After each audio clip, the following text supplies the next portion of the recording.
berbagi untuk. Assalamualaikum warahmatullahi wabarakatuh. Waalaikumsalam warahmatullahi wabarakatuh. Yang terhormat Bapak Kepala SMP Negeri 12 Cilacap, yang saya hormati para wakil kepala sekolah, yang saya hormati Bapak dan Ibu guru beserta staf PU SMP Negeri 2 Cilacap. Puji dan syukur marilah kita panjatkan kehadirat Allah Subhanahu wa Ta'ala yang atas izinnya alhamdulillah pada hari ini kita dapat hadir dan berkumpul dalam rangka presentasi dari calon guru penggerak rekan kita Pak Tris Sukesman mengenai diseminasi budaya positif. Ada Pak Tris Sukesman SPD.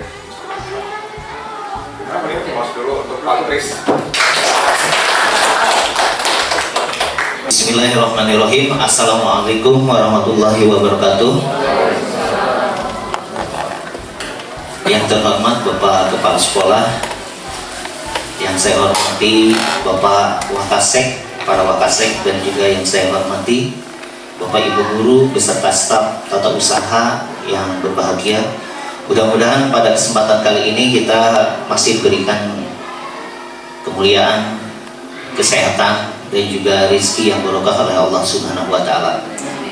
Puji dan syukur marilah kita panjatkan kepada Allah Subhanahu wa Ta'ala yang memberikan kesempatan kepada kita pada kesempatan kali ini untuk bertatap muka dan juga sedikit sharing informasi apa-apa yang saya dapatkan di dalam guru penggerak ini. Sholawat beserta salam mudah-mudahan selalu tercurah limpahkan kepada Nabi kita Muhammad Sallallahu Alaihi Wasallam, kepada keluarganya, kepada para sahabatnya, dan mudah-mudahan sampai kepada kita selaku umatnya. Amin ya Allah ya Rabbal Alamin. Bapak Ibu yang saya hormati, sebetulnya ini agak terburu-buru dan juga saya menyelesaikan satu malam tadi sampai jam 2 Bapak Ibu untuk membuat salindianya atau juga tayangan ini, karena waktunya terbatas, nanti due date-nya hari Senin. Jadi kalau saya tunggu sampai besok takutnya tidak sempat, mohon maaf barangkali menyita waktunya dan juga jamnya untuk ke kelas, mohon maaf yang sebesar-besarnya.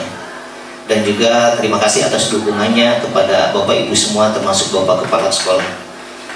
Ya, ini merupakan aksi nyata Bapak Ibu, aksi nyata diseminasi modul 1.4 budaya positif yang disampaikan oleh saya sendiri, CGP Angkatan 11 SMP Negeri 2 Cilacap B, Kabupaten Kuningan.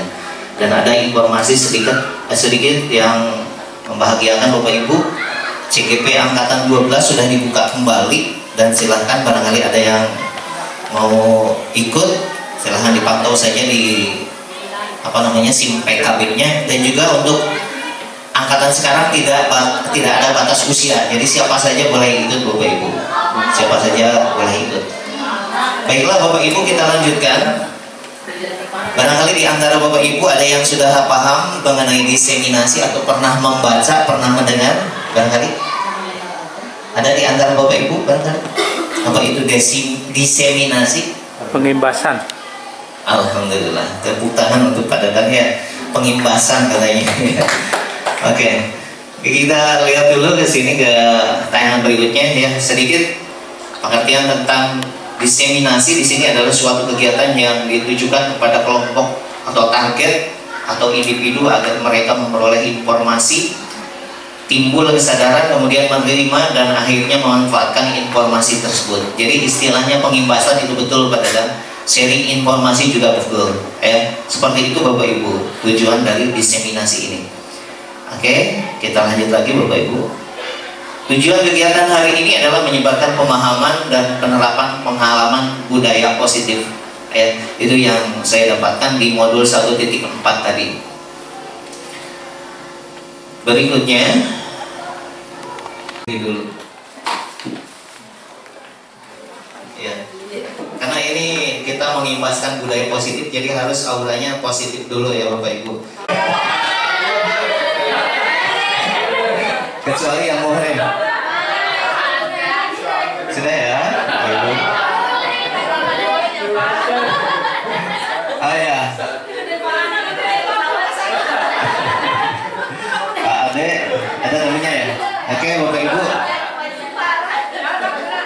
Karena ini budaya positif, kita tebarkan dulu senyum kita dulu ya. Silakan Bapak Ibu saling memandang kepada teman-temannya. Kemudian siap ya Bapak Ibu, siap ya? Hitungan ketiga kita mulai. Belum. Kita tersenyum kepada teman kita selama 30 detik ya. 30 detik dari sekarang. Siap Bapak Ibu, kita hitung 1, 2, 3, mulai.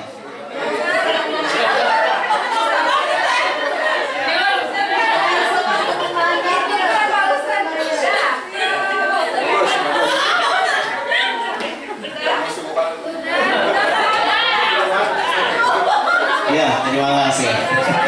Tepuk tangan. Bisa duduk kembali Bapak Ibu. Kenapa itu penting? Karena senyum itu sangat penting sekali buat kita ya, supaya membangun aura positif ya. Kita lanjutkan Bapak Ibu. Ya. Berikutnya konsep inti dari budaya positif ada di sini ada 8 Bapak Ibu. Yang pertama adalah perubahan paradigma belajar, kemudian disiplin positif, nilai kebajikan, kemudian kebutuhan dasar manusia, motivasi perilaku manusia, posisi kontrol guru, keyakinan kelas, dan segitiga restitusi. Jadi itu konsep dari budaya positif yang harus kita coba tumbuhkan di sekolah kita. Sampai sini bisa kita lanjut Bapak Ibu? Ada 8 ya. Oke. Pembelajaran dengan paradigma baru, yaitu pembelajaran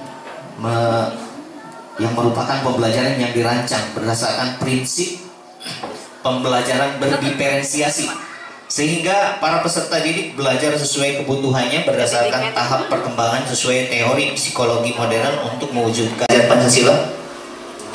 Ada 1, 2, 3, 4, 5, 6. Ya, kita mengharapkan para peserta didik kita siap. Aku mohon Pak Ade. Biasa diagengan ya Pak Ade. Full screen kan berarti.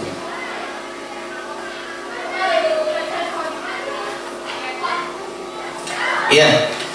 Jadi apapun yang kita harapkan dengan peserta didik itu adalah untuk mencapai profil pelajar Pancasila atau P5 itu. Jadi bukan berarti kita praktek P5-nya yang itu, bukan. Jadi menumbuhkan sikapnya itu. Di antaranya ada beriman, bertakwa kepada Tuhan Yang Maha Esa, dan berakhlak mulia, ya, itu satu. Kita sudah coba terapkan itu, kita sudah biasakan para didik dan para peserta didik seperti itu dengan kegiatan-kegiatan yang sangat luar biasa dari Bapak Kepala ya. Tepuk tangan dulu untuk Pak Kepala ya. Dan juga dukungan kita semua, sehingga program-program itu mendukung kepada aspek yang pertama, yaitu beriman dan bertakwa terhadap Tuhan Yang Maha Esa dan berakhlak mulia. Mudah-mudahan kita harapkan siswa kita seperti itu. Kemudian yang kedua adalah mandiri ya. Mandiri maksudnya di sini adalah anak-anak itu bisa menentukan hidupnya sendiri, bisa menentukan belajarnya sendiri dengan kemauan dan juga minat dari mereka ya. Itu mandiri. Kemudian bernalar kritis, seperti tadi kita biasakan literasi seperti tadi, bernalar kritis. Diharapkan para siswa bisa menggali potensinya ya terhadap apa saja yang mereka dapatkan. Itu kita tumbuhkan selalu. Dan itu juga ada di dalam literasi tadi. Mudah-mudahan anak-anak ke depan bisa ya mencapai ke sana lah. 1 atau 2 itu juga sudah bagus. Jadi kalau perubahan itu tidak bisa serta-merta kita langsung 100% ya Bapak Ibu. Jadi 1, 2, 3, 4 siswa yang sudah melakukan itu juga sudah keberhasilan barangkali.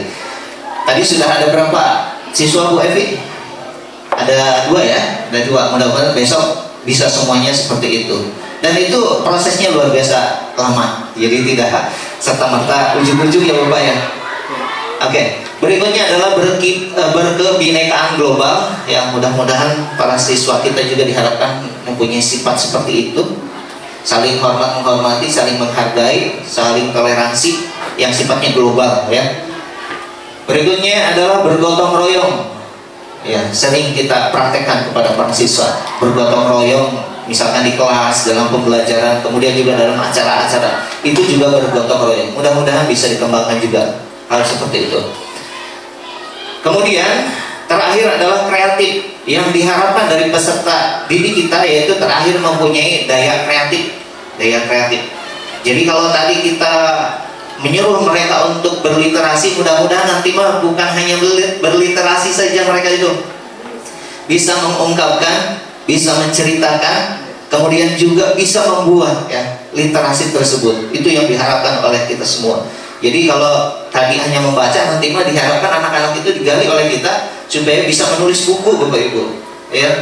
Dan terus terang kita juga dalam berliterasi itu sangat sulit. Saya baca sebentar saja tadi berapa menit, ya emang males Pak sebetulnya. Tapi itu harus kita contohkan dan juga kita tumbuhkan kepada para siswa. Oke, Pak Ade. Iya, di sini ada miskonsepsi ya Bapak Ibu tentang teori kontrol kepada para siswa kita semua. Yang pertama adalah ilusi guru mengontrol murid. Ya, ilusi guru mengontrol murid yang kita harus coba luruskan di sini ya. Ilusi guru mengontrol murid. Jadi nanti posisikan siswa kita bukan berarti siswa kita itu harus bebas sebebas-bebasnya, tetapi harus ada perlakuan yang lebih kepada siswa itu. Anggap kepada mereka itu sebagai teman curhat lah sedikit ya, biarpun agak kesel juga kadang-kadang ayeuna diobrol soknya luta, tapi ya itu mungkin tantangannya, apakah kita bisa melakukan itu atau tidak ya. Jadi jangan sepenuhnya kita mengontrol murid itu semena-mena berdasarkan kemauan kita. Itu tidak boleh kita sedikit-sedikit harus kita rubah ke depan. Kemudian ilusi bahwa semua penguatan positif efektif dan bermanfaat. Jadi tidak semua penguatan positif itu efektif dan juga bermanfaat. Kita pilah-pilah saja Bapak Ibu. Kemudian yang berikutnya adalah ilusi bahwa kritik dan membuat rasa bersalah mampu menguatkan karakter Bapak Ibu. Nah itu nanti kita akan praktekkan di segitiga restitusi Bapak Ibu. Jadi tidak semuanya kepada anak, kamu salah. Jadi mungkin mereka punya alasan sehingga mereka mempunyai kesalahan tersebut atau berbuat kesalahan tersebut. Yang itu yang harus kita gali Bapak Ibu. Berikutnya adalah ilusi bahwa orang dewasa berhak memaksa ya. Jadi kita sebagai orang dewasa itu sebetulnya tidak punya hak pada mereka untuk memaksa ya. 100% tidak berhak. Mungkin kita mengarahkan sebagai sebagai teman mereka, sebagai among mereka, sebagai penuntun bagi mereka itu mungkin bisa. Tapi 100% bahwa orang dewasa berhak memaksa itu tidak seperti itu Bapak Ibu. Bisa kita lanjut ya Bapak Ibu. Kemudian disiplin positif. Disiplin berasal dari kata disiplina yang artinya adalah belajar. Disiplin mengacu pada disiplin diri yang memiliki tanggung jawab terhadap apa yang dilakukan berdasarkan nilai-nilai yang diyakini. Jadi disiplin di sini betul artinya belajar ya. Disiplin mengacu pada disiplin diri yang memiliki tanggung jawab terhadap apa yang dilakukan berdasar nilai-nilai yang diyakini ya. Berikutnya, disiplin positif merupakan salah satu cara penerapan disiplin yang bertujuan untuk menumbuhkan kesadaran serta memberdayakan peserta didik tanpa imbalan, penghargaan atau reward, ancaman atau hukuman. Kalau tadi Bapak Ibu, saya sama Bu Epi sama Pak Kepala juga memberikan reward. Bukan itu yang kita harapkan disiplin. Itu hanya pemicunya saja. Mudah-mudahan ke depan anak-anak berani untuk tampil tanpa adanya reward tersebut. Mudah-mudahan ya. Jadi tidak bagus juga kita selalu memberikan reward kepada anak-anak, karena itu bukan disiplin katanya. Ya, harus timbul dari kesadaran disiplin itu. Kemudian yang berikutnya ketiga, sebagai pendidik tujuan kita adalah menciptakan peserta didik yang memiliki disiplin diri sehingga mereka berperilaku mengacu pada nilai-nilai kebajikan universal yang diakui oleh seluruhnya ya kebajikannya, dan memiliki motivasi intrinsik itu di dalam dirinya sendiri dalam perubahan perilaku ke arah yang lebih baik. Sampai sini barangkali lanjut saja ya Bapak Ibu ya. Oke Pak Ade. Berikutnya nilai-nilai kebajikan kebajikan, nilai-nilai yang disepakati bersama lepas dari suku, bangsa, agama, bahasa maupun latar belakangnya. Contoh nilai kebajikan institusi atau organisasi: satu, profil pelajar Pancasila yang kita terangkan tadi di depan, beriman, bertakwa, dan berakhlak mulia, berkebinekaan global, gotong royong, mandiri, kreatif, dan bernalar kritis. Itu sebetulnya Bapak Ibu salah mengetik. Kemudian ada dari pendapat juga Ibu Primary Years Program, PYP, toleransi, rasa hormat, integritas, mandiri, menghargai, antusias, empati, keingintahuan, kreativitas, kerjasama, percaya diri, dan komitmen. Itu hanya beda bahasa sedikit ya. Berikutnya yang terakhir adalah keterampilan hidup atau life skill yang penting sekali buat para peserta didik kita. Dapat dipercaya, lurus hati, mendengar yang aktif, ya, tidak merendahkan orang lain, dan memberikan yang terbaik untuk dari dirinya. Oke, kita lanjut lagi Pak. Nah, di sini kita sebetulnya baik Bapak Ibu guru atau peserta didik atau siapa saja mempunyai kebutuhan dasar manusia Bapak Ibu. Ya, kebutuhan dasar manusia. Yang kebutuhan dasar manusia itu adalah segala sesuatu yang kita lakukan untuk mendapatkan apa yang kita inginkan. Seluruh tindakan yang kita lakukan memiliki tujuan tertentu dan semua usaha terbaik yang kita lakukan adalah dalam rangka agar kebutuhan dasar kita terpenuhi dengan baik. Nah, itu dasarnya kita ingin memenuhi kebutuhan kita sendiri. Berikutnya, 5 kebutuhan dasar manusia. Sama, para siswa juga seperti itu, seperti kita ya. 1, mereka bertahan hidup. Sama. Makanya ada yang suka apa? Malah ya. Itu mungkin bertahan hidup bisa jadi ya, bisa jadi ya. Bertahan hidup di sini adalah demi apa? Demi makanan, pakaian, tempat tinggal, keamanan, kesehatan. Itu bertahan hidup. Kita punya kebutuhan itu semuanya. Kemudian juga kita membutuhkan kasih sayang dan rasa diterima. Jadi mereka membutuhkan, kita juga membutuhkan. Rasa diterima, dipedulikan, berbagi, kerjasama, menjadi bagian dalam kelompok itu perlu juga.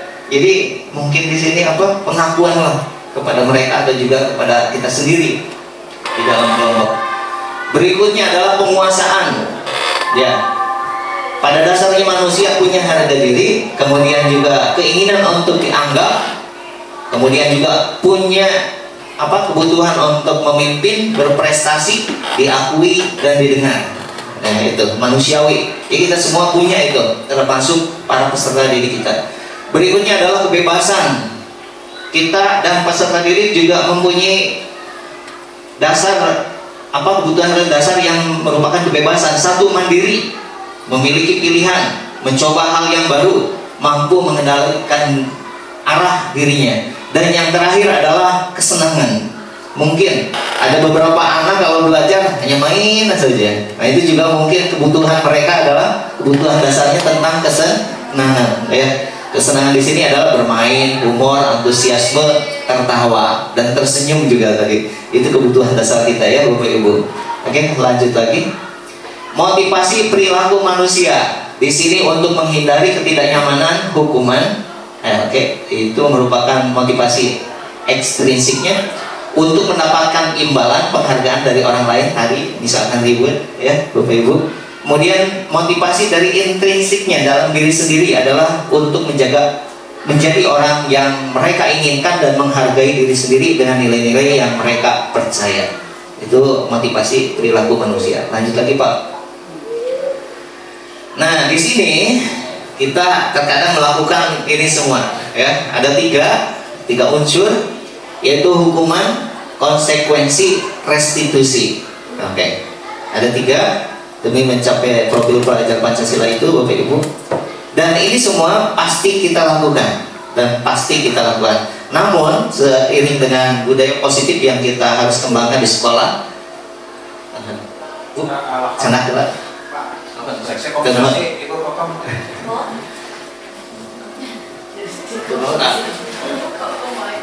Iya. Bagikan Pak. Di dalam hal ini kita biasa melakukan ini ya Bapak Ibu. Tapi untuk mencapai profil pelajar Pancasila yang diinginkan oleh apa, undang-undang kita, Sisdiknas dan juga kurikulum Merdeka sekarang, mudah-mudahan kita bisa apa namanya, mengurangi yang dari segi apa, Bapak Ibu? Hukuman ya. Ini mungkin tidak bisa kita hilangkan 100%, tidak bisa. Karena itu juga menyangkut ya segala macam lah. Tidak bisa kita hilangkan, tapi bisa kita kurangi sedikit-sedikit. Ya. Contoh hukuman di sini adalah tidak terencana tiba-tiba. Ya betul seperti itu, tiba-tiba. Kemudian murid tidak tahu apa yang akan terjadi. Jadi murid kalau kita hukum itu tidak tahu apa yang akan terjadi. Kemudian juga tidak dilibatkan, ya, tidak dilibatkan karena murid itu berposisi sebagai orang yang bersalah di sana. Jadi tidak dilibatkan. Berikutnya yaitu bersifat satu arah, ya, Bapak Ibu, bersifatnya satu arah. Kalau kita memberikan hukuman, kalau kita memberikan hukuman, jadi sifatnya adalah satu arah. Jadi anak tidak diberikan kesempatan untuk menjelaskannya. Ya. Berikutnya yang keempat adalah berupa hukuman fisik atau psikis. Mudah-mudahan kita juga bisa kurangi nanti ke depan sedikit-sedikit ya. Oke, kita lanjutkan Bapak Ibu. Yang berikutnya adalah konsekuensi. Konsekuensi di sini adalah terencana. Terencana disepakati, oke? Terencana disepakati sesuai dengan peraturan. Contohnya apa Bapak Ibu? Yang terencana.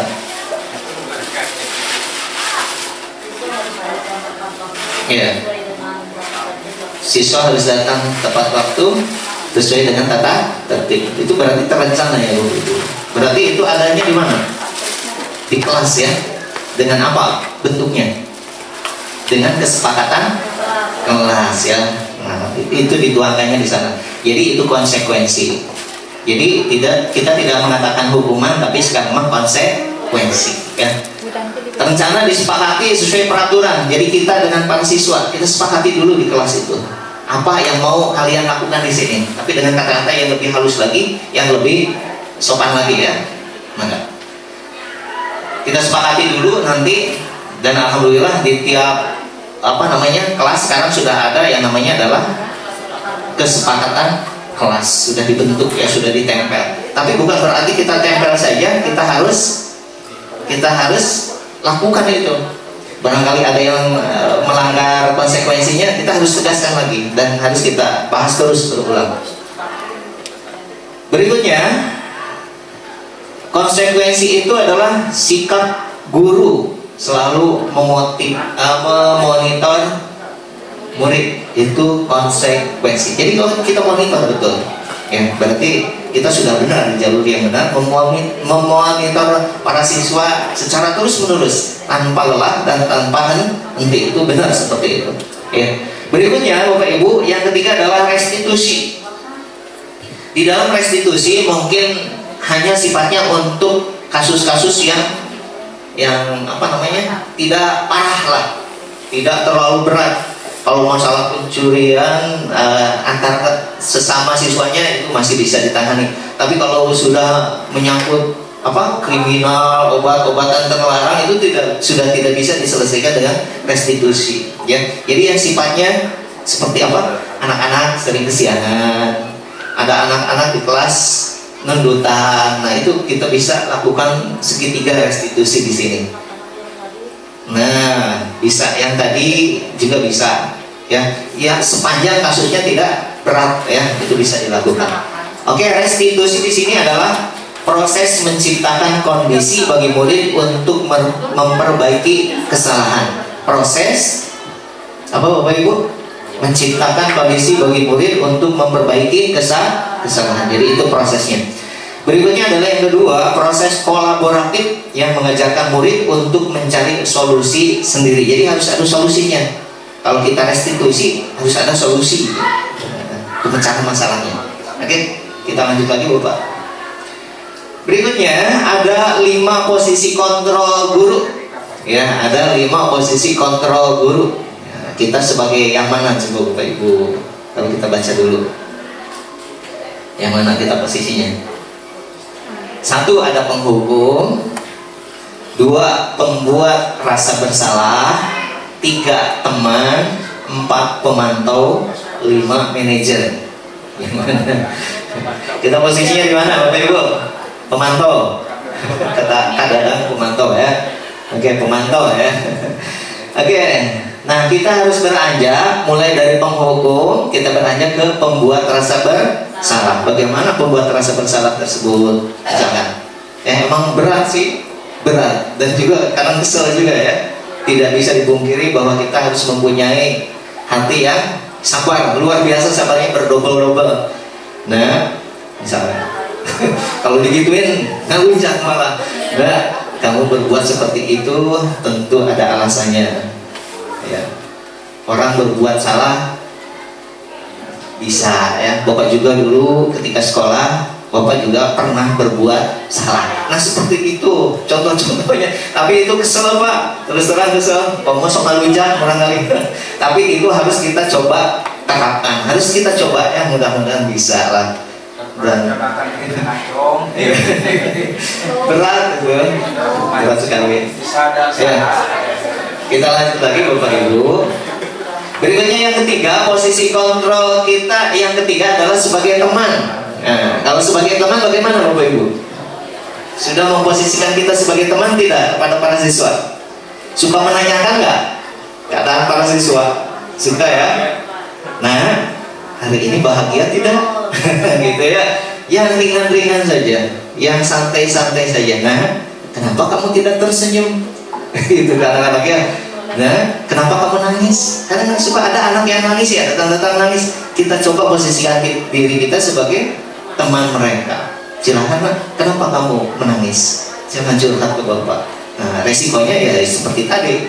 Henek kadang-kadang nyelutak ya seperti itu. Tapi kita harus mencobanya nanti Bapak Ibu. Oke, posisi yang ketiga adalah sebagai teman. Kemudian yang keempat adalah sebagai pemantau saja. Nanti kalau anak-anaknya sudah terbiasa, sudah agak rada menaik, nah, disiplinnya ke arah yang positif, mungkin kita sebagai pemantau bisa, ya, karena lebih ringan nantinya.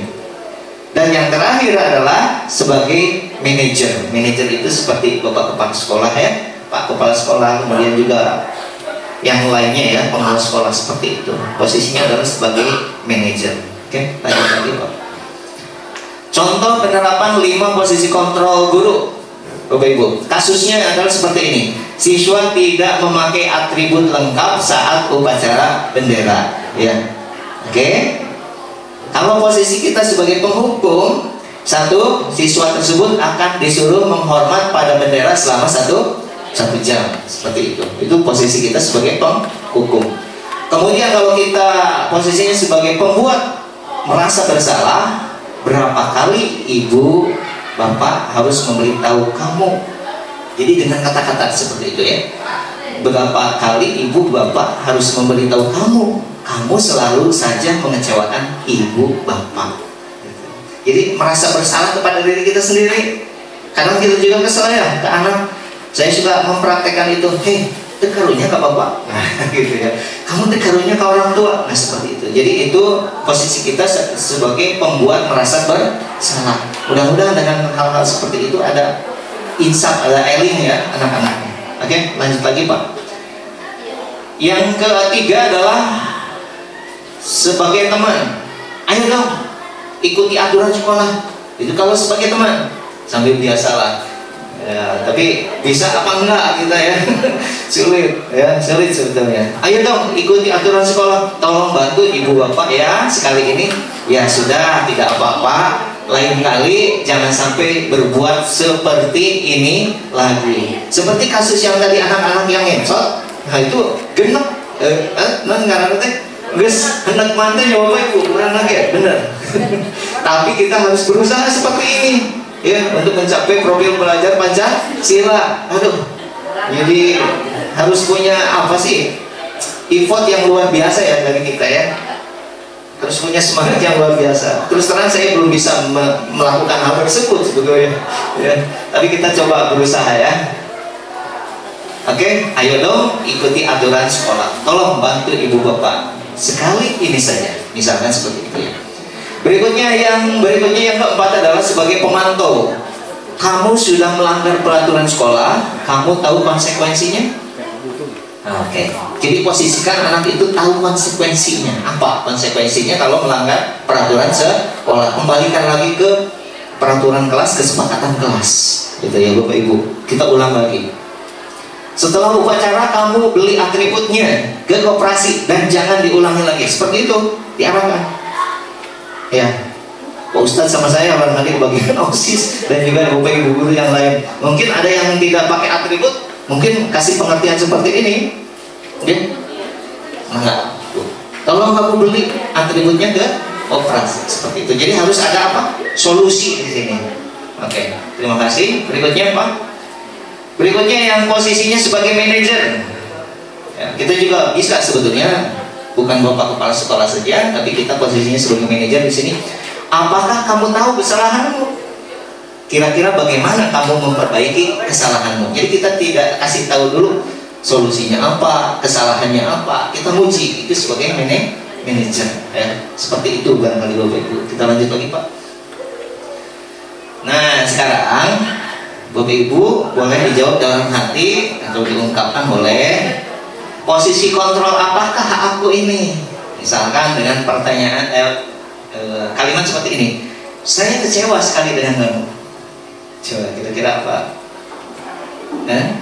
Saya kecewa sekali dengan kamu. Marah apa tidak? Marah apa tidak? Saya kecewa sekali dengan kamu. Marah ya? Jadi kita sebagai posisi penghukum ya Bapak Ibu. Oke, penghukum di sini. Berikutnya adalah posisi kontrol apakah aku? Kamu tidak pernah melakukannya. Kamu tidak pernah melakukannya. Ya, sebagai apa posisi kita kalau dalam kalimat yang ini? Mungkin ada tambahan kan? Ya. Kamu tidak melakukannya kan? Ya. Ini posisi yang mana? Yang nomor 2 ya. Apa nomor 2 itu tadi? Apa Pak Dek? Ya, pemberi rasa bersalah. Ya. Oke, lanjut lagi. Berikutnya posisi kontrol. Apakah apa rencana kamu untuk menyelesaikan masalah ini? Ini lebih tinggi lagi. Sebagai teman, ya, sebagai teman. Berikutnya, yang ini, ayolah lakukan demi ibu bapak ya. Ayolah lakukan demi ibu bapak ya. Oke, posisi kontrol yang mana Bapak Ibu? Sebagai pemantau ya. Oke, masih ada Pak Dek? Oke. Berikutnya adalah kamu tidak akan pernah mendapat nilai jika tidak mengerjakan tugas. Kamu tidak akan mendapatkan nilai jika kamu tidak mengerjakan tugas. Dari orangnya amak teh ini. Apa kira-kira Bapak Ibu? Sebagai penghukum ya. Oke. Nah ini semua harus kita membuat keyakinan kelas ya. Keyakinan kelasnya dulu kita buat Bapak Ibu. Keyakinan itu bukan sama dengan kesepakatan Bapak Ibu. Kalau keyakinan itu nilai-nilainya saja. Nilai apa? Kemandirian, gotong royong, ya itu nilai. Nanti dituangkan ke dalam kalimat yaitu kesepakatan kelas. Apa yang mau kita jaga di dalam kelasnya tentang nilai-nilai yang akan kita junjung di kelas itu.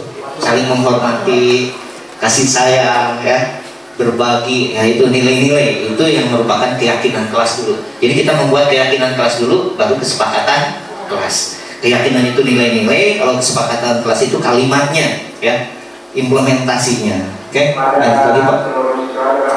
Oke, dalam pembentukan keyakinan kelas ada beberapa hal yang perlu kita perhatikan. Yang pertama, ini bersifat abstrak ya, berupa pernyataan universal yang tadi nilai-nilai tersebut menyangkut semua hal yang bersifatnya moral dan juga kepribadian ya. Berikutnya dibuat dalam pernyataan positif, kalimatnya lebih positif ya Bapak Ibu. Sedikit saja agar mudah diingat ya, sedikit saja. Silakan dalam kelasnya kita buat. Mau meyakini keyakinan kelas apa di kelas kita? Toleransi, gotong royong, saling menghormati, disiplin. Nah, mungkin disiplin ya, disiplin, saling menghormati, gotong royong itu juga sudah cukup 3. Nah, setelah dituangkan dalam keyakinan kelas, baru kita tuangkan lagi di dalam kesepakatan kelas. Bagaimana disiplin? Anak-anak tidak boleh datang terlambat. Dan anak-anak tidak boleh datang terlambat juga, kita haluskan lagi kalimatnya. diusahakan para siswa datang lebih awal gitu ya. Jadi kalimatnya lebih halus Bapak Ibu. Berikutnya tadi sedikit saja, 3 juga sudah cukup. Sesuai dengan kondisi kelas dan sekolah sehingga mudah diterapkan.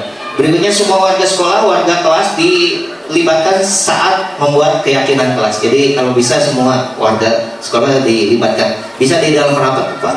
Nanti kita musyawarahkan apa sih keyakinan kelas yang akan kita bentuk di dalam kelas kita. Bisa kita sepakati sebetulnya itu Bapak Ibu. Oke, lanjut lagi Pak. Nah, segitiga restitusi itu yang bagian terakhir tadi. Tapi tidak semua kasus, termasuk kasus yang besar itu bisa diselesaikan dengan segitiga restitusi. Ini sifatnya kasus-kasus yang masih cukup bisa kita selesaikan. Misalkan pencurian yang besar, narkoba dan segala macam itu tidak bisa kita selesaikan dengan restitusi, ya. Oke.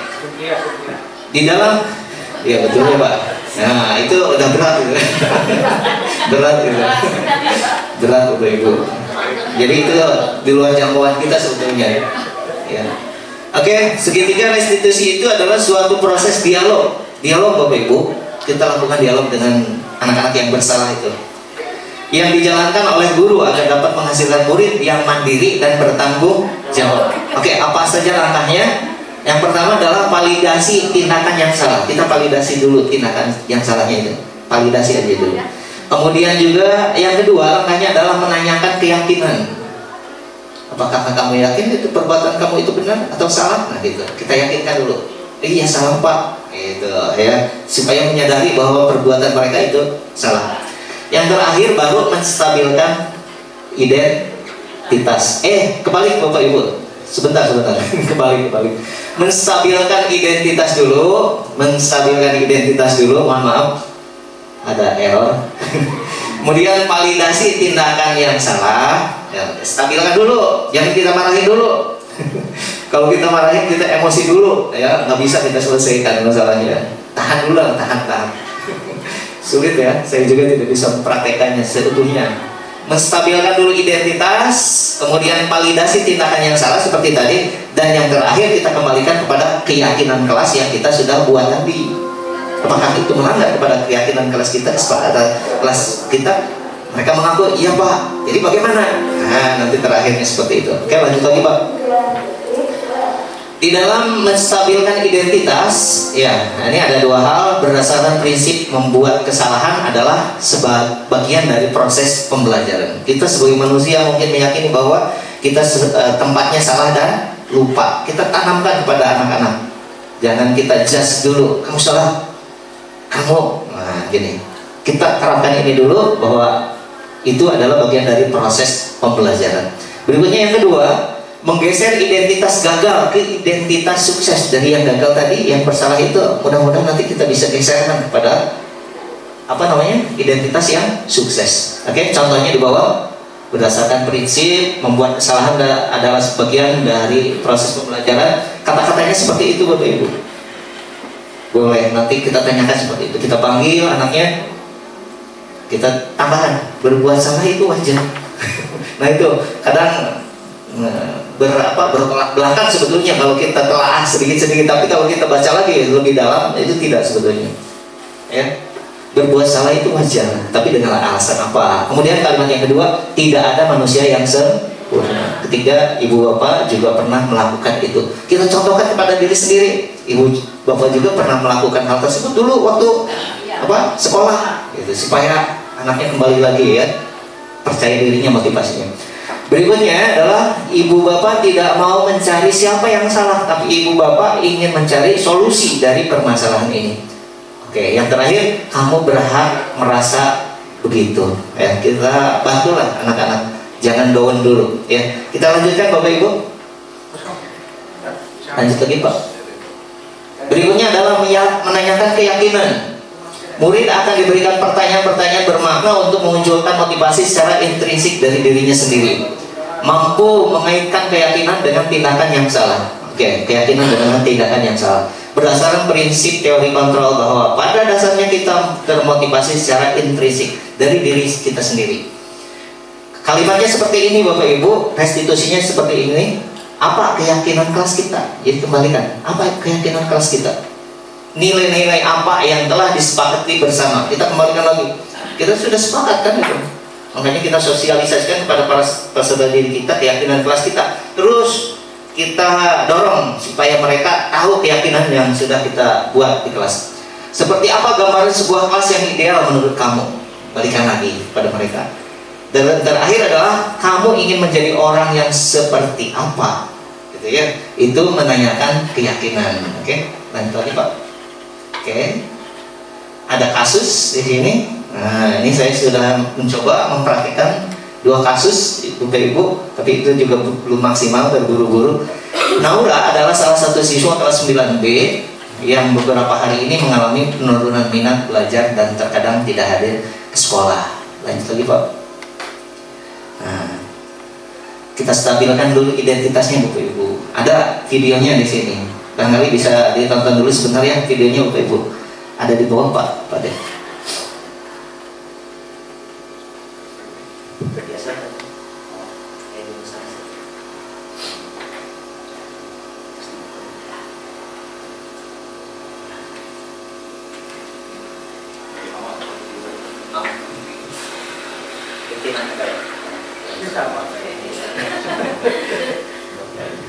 Sedikit gambaran Bapak Ibu, kita tonton dulu. Suaranya harusnya nyambung ke sana tapi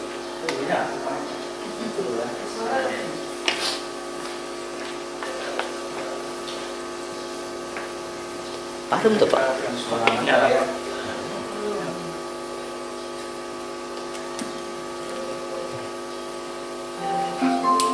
Bluetooth mode connected. Kecil. Pelan ya. Pelan ya. Jadi suara ada tak?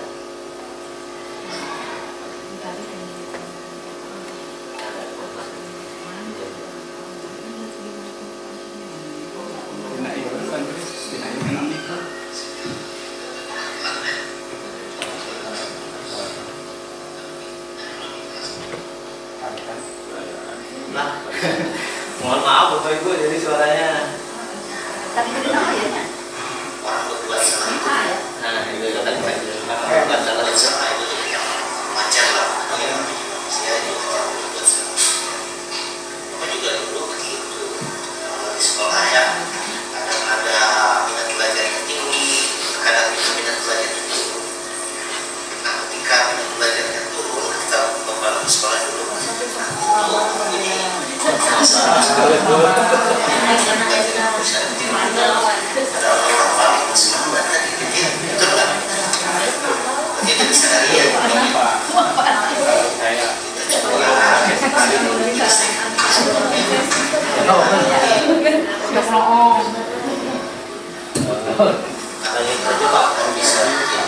Lanjut ke tahap berikutnya.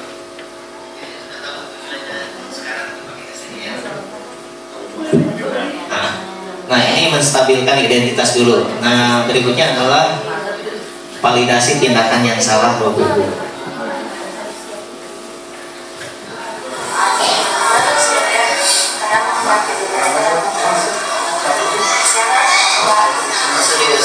Jam tidurnya berarti ya, jam tidurnya salaman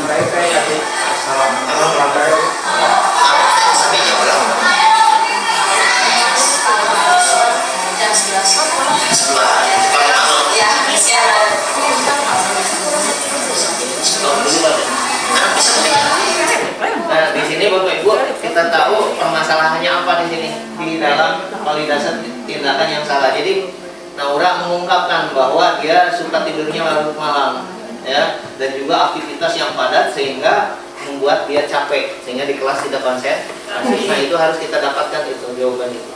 Ya, lanjut lagi Pak. Langsung ke tahap 3 ya, maksimal nanti kita mudah. Nah, kembali ke Asia. Misalkan keyakinan itu sudah tahu ya, sudah tahu alasan seperti itu.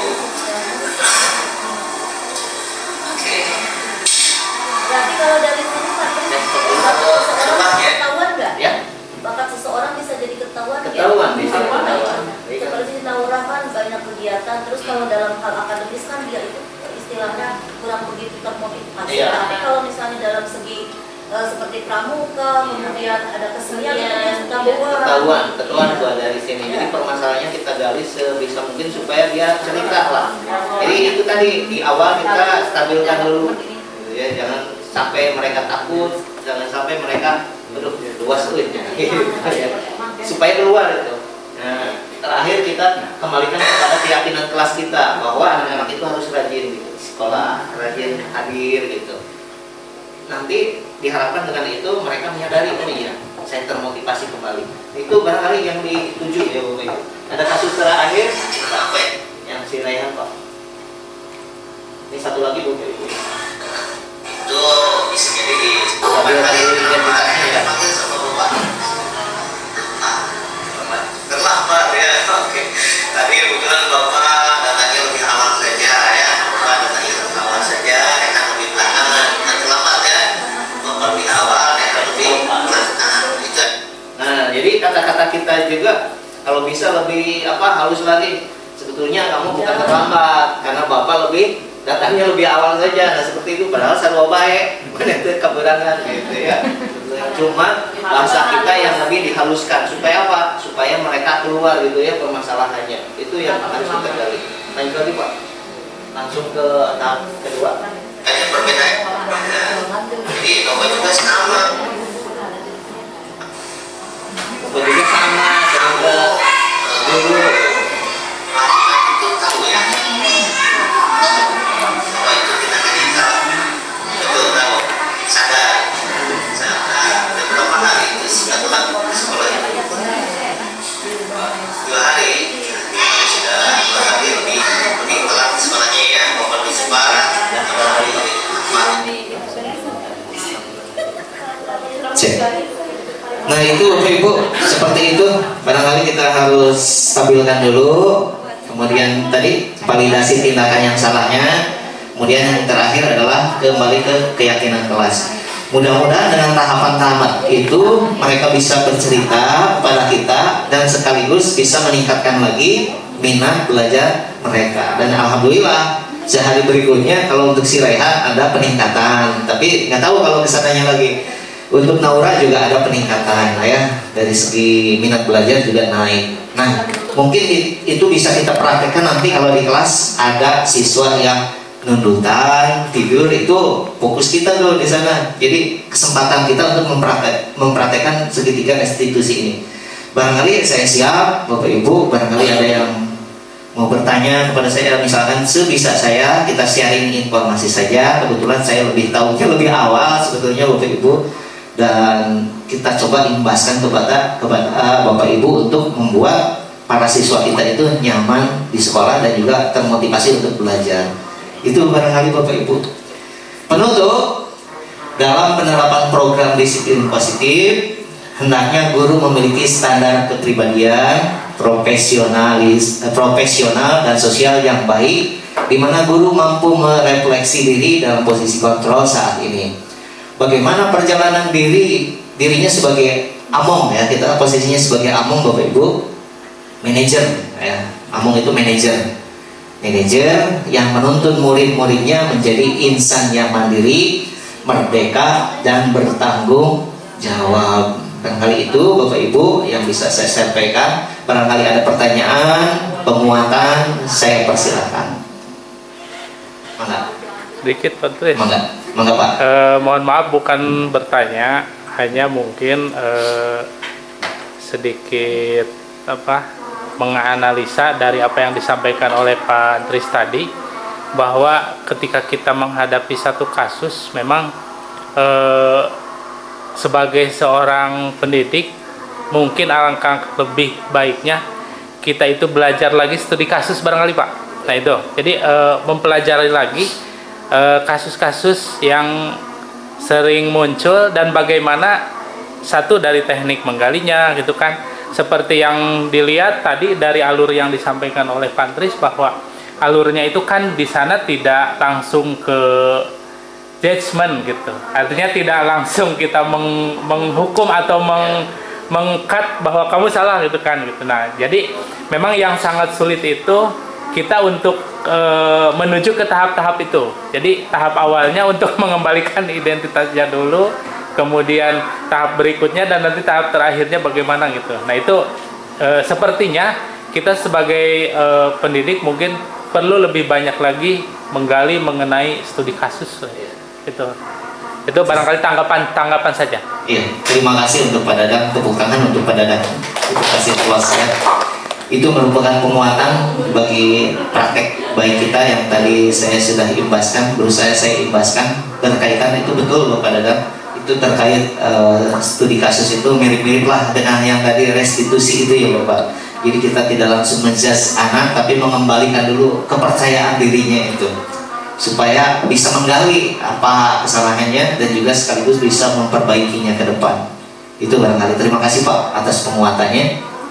Ada lagi barangkali Bapak Ibu? Silakan. Kalau dianggap cukup, kita cukupkan sekian. Cukup? Oke. Terima kasih Bapak Ibu atas perhatiannya dan waktunya. Mohon maaf, sekali lagi mohon maaf yang sebesar-besarnya. Tentu ini mengganggu aktivitas kita semua pada hari ini, tapi itu semata-mata bukan saya menggurui dan juga bukan saya yang paling tahu, bukan, hanya di sini ada tugas saja dari pendidikan guru penggerak untuk mengimbaskan apa yang saya tahu lebih awal kepada Bapak Ibu semuanya, dan juga bukan berarti saya paling wah, tidak juga ya Bapak Ibu. Itu saja, tidak bermaksud apa-apa. Mohon maaf yang sebesar-besarnya. Terima kasih atas perhatiannya dan waktunya. Saya tutup. Wabillahi taufiq wal hidayah. Wassalamualaikum warahmatullahi wabarakatuh.